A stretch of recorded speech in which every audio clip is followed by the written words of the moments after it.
Olá pessoal, tudo bem? Bom, vamos lá tentar fazer e recuperar nossa tradição dos vídeos.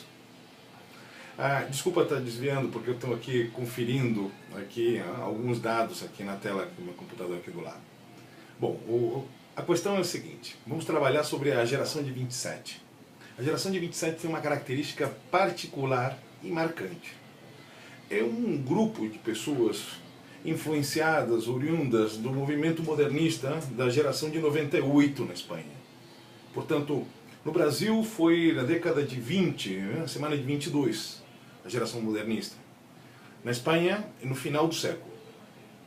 Então, em 1898 se forma aquilo que chamamos a geração modernista espanhola. Essa geração modernista tinha uma característica um pouquinho diferente da geração modernista brasileira. Ela tinha uma preocupação de ruptura estética, sim, sem dúvida. Vinham batendo no parnasianismo, na ideia da rima perfeita, do belo pelo belo. Eles vinham batendo no academicismo, na cultura do retrato, enfim. Então, para mudar isso, eles começaram a estabelecer paradigmas de confronto, diálogo com as vanguardas europeias, eles foram dialogando com o mundo, enfim. Estamos falando de um movimento cosmopolita. Nesse sentido,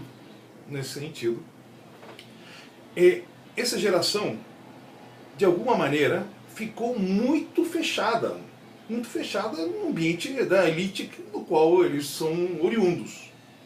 Muito hermética, crítico, rupturista, mas são herméticos. Nesse intervalo, a dinâmica do mundo vem criando novas relações. E aí temos um probleminha que é muito pontual da Espanha. E um problema que vai redundar na Europa, que é o problema da guerra. Então, em 1927, em Sevilha, foi feito um encontro de poetas oriundos do modernismo, enfim, figuras novas que estavam surgindo, todos eles também acoplados à ideia de uma ruptura estética, e eles vão homenagear, essa desculpa, para formar a geração, por isso chama 27, homenagear a Luis de Góngora, que é um dos maiores poetas do século de ouro, ou seja, 300 anos da morte de Luis de Góngora, se celebraria em 1927. E claro que nesse momento as pessoas que estavam ali não estavam tão herméticas, não estavam tão ligadas a uma perspectiva daquela geração de 98. Portanto, não podemos dizer que são a mesma geração ou uma continuidade.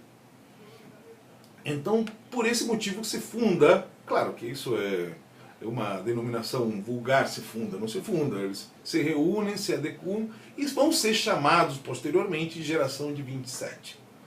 Porque o diálogo deles é um diálogo já mais complexo, mais intrínseco, mais ligado às questões populares, é gente que está vinculada à dor do seu povo, gente que está resgatando a nostalgia, mas sobre uma perspectiva de saudade histórica, gente que está vinculada à questão da violência social. Então não pode ser indiferente à morte das pessoas, não pode ser indiferente à pobreza das pessoas.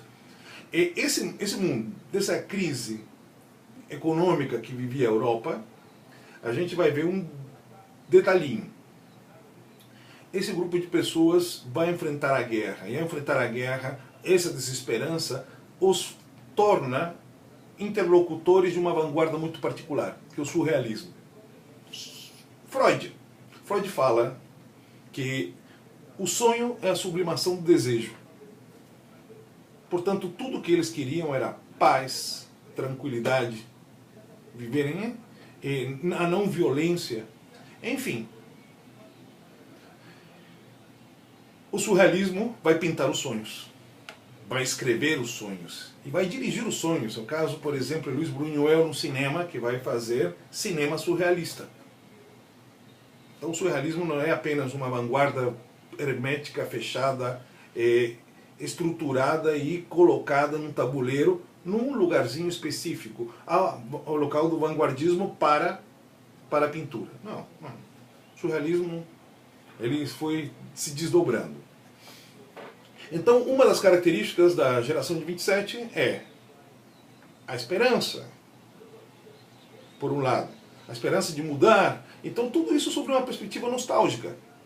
Então, voltar aos velhos tempos, voltar ao tempo em que isso era importante, era muito legal. Muito legal. Então, voltar ao momento em que se era feliz.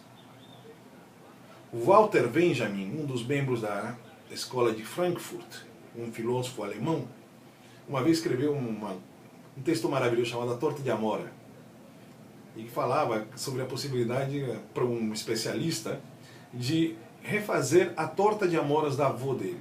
E o grande, maior cozinheiro disse o seguinte: olha, não tem como reproduzir isso. Portanto, estamos ainda no mundo ideal. Mas esse idealismo, ele ganha conotações dialéticas, ou seja, ele também vai para o campo, também vai para o real. Então, por isso que eles vão dialogar com Marx. Karl Marx, pensador, ele fala o seguinte a outro pensador alemão, Hegel. Então ele diz: Hegel, olha só, bonito, eu gostei, dialética, tese mais antítese igual a síntese. Muito bacana. E como se aplica no homem comum? Como se aplica no homem do dia a dia? Como se aplica isso no cotidiano das pessoas?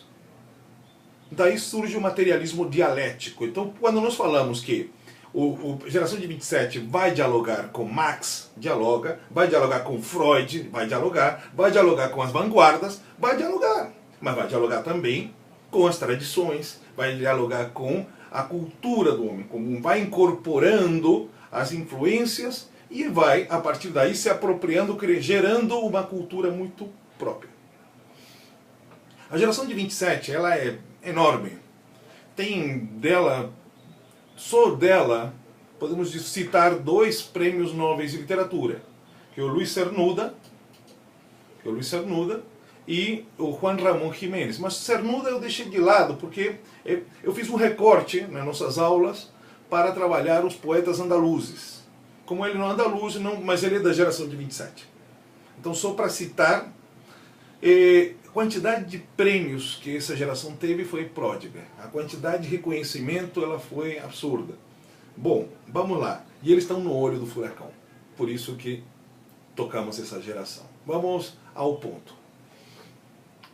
Fizemos um recorte de 5 poetas. E eu chamei a nossa aula de 5 poetas em guerra. 5 poetas em guerra. Coloquei 2 poetas que, de fato, eles são oriundos da geração de 98. São oriundos da geração de 98. Alguns consideram que são da geração de 98. Como o caso de Juan Ramón Jiménez e o caso de Antônio Machado. Particularmente, faço a ousadia de discordar dessa análise. Eu acho que eles ultrapassam a questão de 98. E como nós já falamos, a geração de 27, ela vem a incorporar novos conceitos e novos valores ao modernismo, então tendo a entender que eles são tem uma vinculação muito maior com a geração de 27. Então vamos começar. Antônio Machado.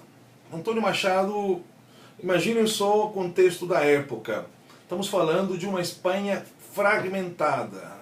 Até hoje a Espanha é fragmentada, mas naquele tempo tinha um caráter muito mais belicoso. De um lado, nós vemos um grupo republicano e do outro nós vemos um grupo monarquista. Então a alternação, ou seja, essa variação, essa sucessão de governos e de regimes e sistemas é muito comum na Espanha. Primeira República, Segunda República, enfim. Se tem Segunda República é porque alguma coisa interrompeu. Senão seria uma república só. Então continuamos aí a nossa ideia da escola de... Escola não. Da geração de 27. Continuamos.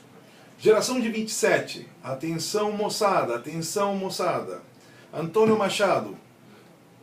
A família Machado de Sevilla se fragmenta em 2, até as famílias se dividem. De um lado, Manuel Machado, grande poeta, vai para o campo monarquista, e Antônio Machado, grande poeta, vai para o campo republicano.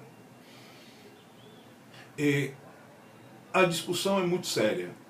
Na Espanha vai ser feita e vai ser ensaiada a Segunda Guerra Mundial. Lá se ensaiam as bombas, lá se ensaia a Blitzkrieg, lá se ensaiam todos os movimentos que vão ser utilizados pelo exército nazista.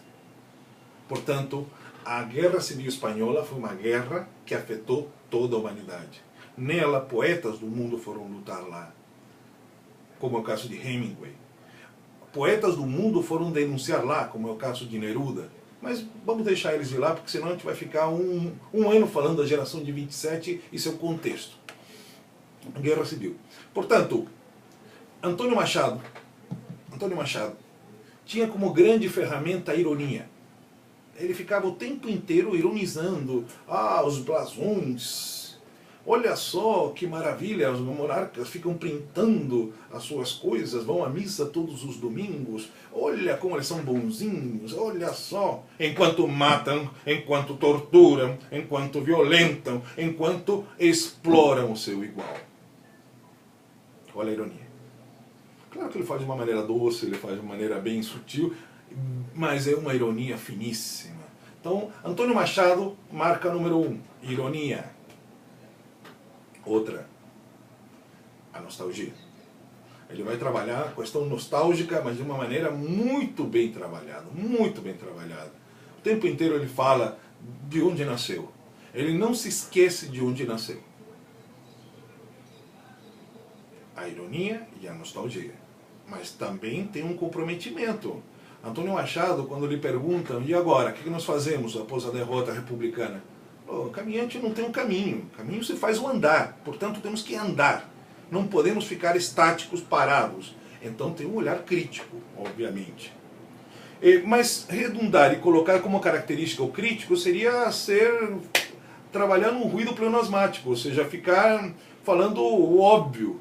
Todos os membros da geração de 27 são críticos. Todos. Absolutamente todos são críticos.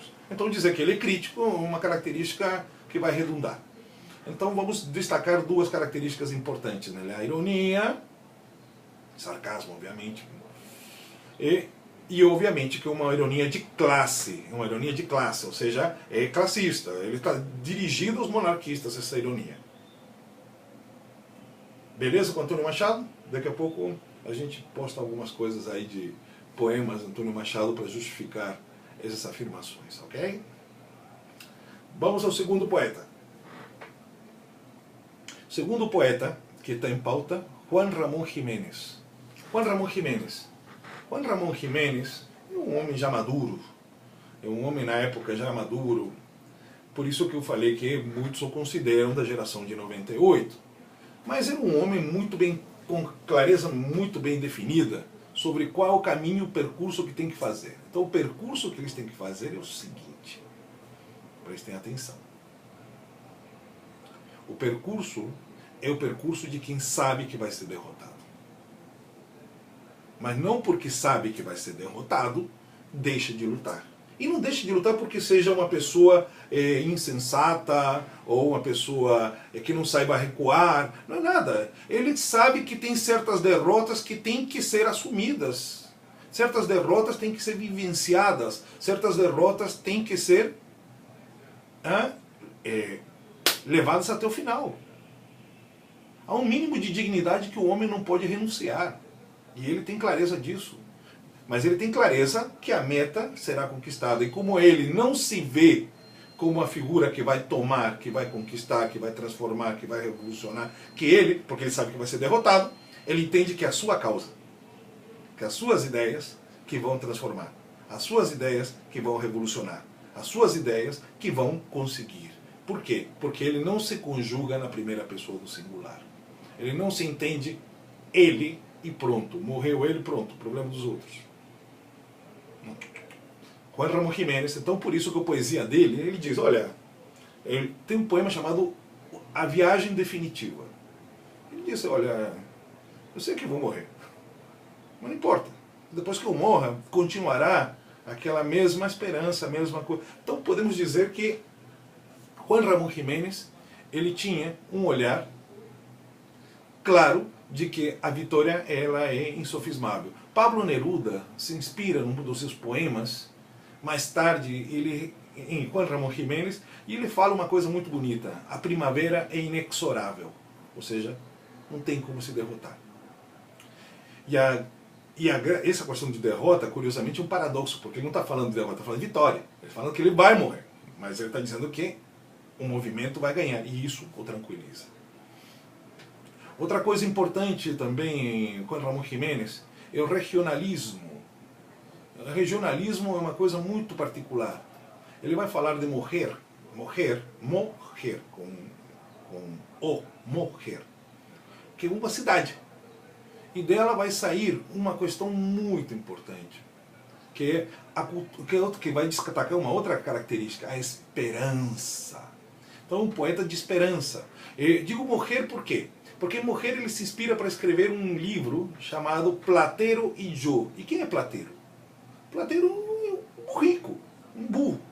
E esse burrinho pertencia a uma criança. E a relação da criança com o animal, portanto, a relação dele com sua infância, com o mundo que o cercou, esse mundo rural. Andaluzia, para quem não sabe, é responsável por 50% da produção de azeite no mundo. Portanto, um local rural. Era rural, hoje é agroindustrial, né? Bom, continuamos. E quando nós falamos aí de Juan Ramón Jiménez, esse livrinho, Platero e Yo, foi o propulsor do Prêmio Nobel de Literatura que ele vai ganhar posteriormente. Então nós vemos esse vínculo é muito importante de Juan Ramón Jiménez. Bom, vamos ao terceiro ponto, terceiro poeta. Miguel Hernández. Miguel Hernández é um poeta muito particular.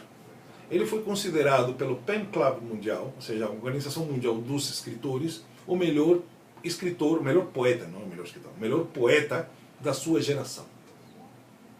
E ele tinha uma característica, ele era pastor de cabras, ou seja, não vem das grandes universidades, das grandes academias. Só que tem um detalhe: pastor de cabras naquele contexto não era uma pessoa, sabe, que não tinha o que, era um trabalhador. E por ser um trabalhador com um mínimo de dignidade, ele não veio das famílias mais pobres, não, é uma opção. Foi a opção rural dele.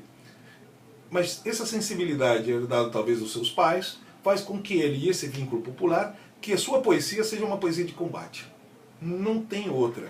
Ele diz: o padeiro na guerra civil vai lutar, o operário vai lutar, o engenheiro vai lutar, o camponês vai lutar, então o poeta tem que lutar. O poeta tem que lutar. Não tem outra.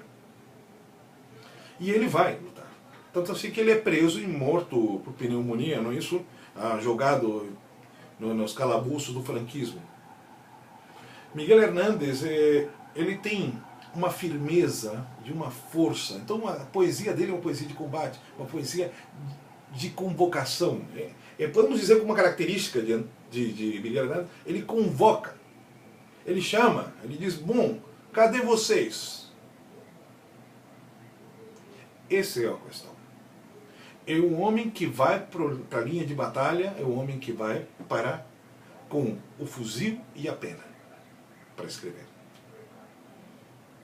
Depois temos o caso clássico de Federico Garcia Lorca, que é um homem da multimídia. Alguns chamavam de um dandy de esquerda, talvez. Dandy playboy, né, seria naquela época. Porque circulava, um homem refinado, circulava em todas as partes, querido por todos, teatrólogo, poeta, prosista, diretor, musicólogo, enfim, era um homem de potencialidades culturais. Alguns probleminhas ali. Qual? A sua identificação com a geração de 27 e o fato da sua homossexualidade ser pública e notória numa Espanha conservadora o torna uma figura complexa, comunista e ao mesmo tempo homossexual, numa Espanha totalmente conservadora e reacionária, o torna o primeiro alvo. Não foi à toa que ele foi fuzilado em Granada, na prisão de Granada, na Espanha, exatamente por isso. Talvez não seja o mais perigoso, mas era talvez um dos mais exemplares para o regime franquista. Qual a característica do poema? O poema é basicamente a poesia de Lorca. Ela nos coloca um vínculo direto com a Espanha rural, principalmente com o dilema de um grupo específico que são os ciganos. Ele vai fazer obras fantásticas como Bodas de Sangre, La Casa de Bernarda d'Alba. Então, esse mundo rural é o objeto do García Lorca. García Lorca também tem uma outra característica.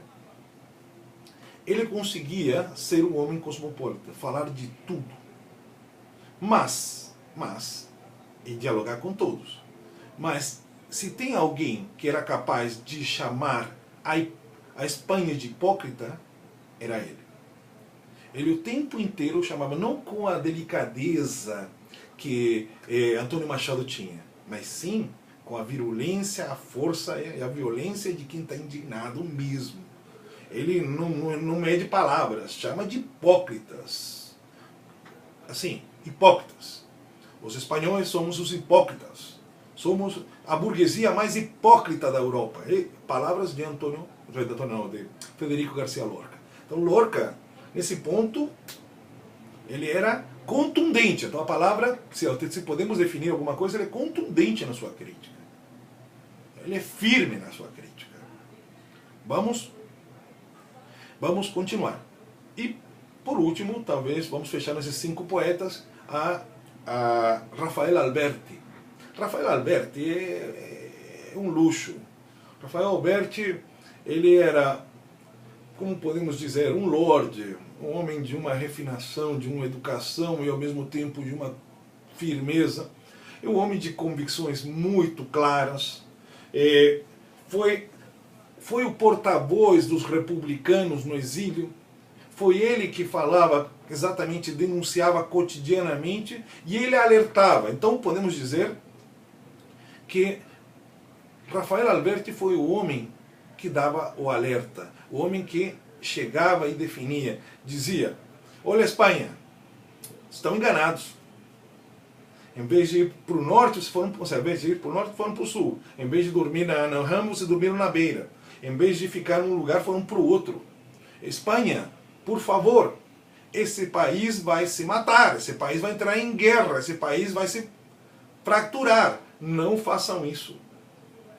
Um dos poemas mais claros desse período é La Paloma. É um poema que ele vai ressignificar mais tarde. Ele é um poema juvenil que posteriormente ele reafirma em 27. Muito bem. Então, para fechar, eu queria dizer que esse mundo, são pessoas que estiveram em algum momento num olhar de ruptura estética, mas passaram para ter ruptura política, tiveram uma ruptura cultural, eles tiveram uma ruptura social, sociológica, enfim. É uma geração com características muito próprias e por isso que não podemos dizer que é uma continuidade pura e simplesmente da geração de 98.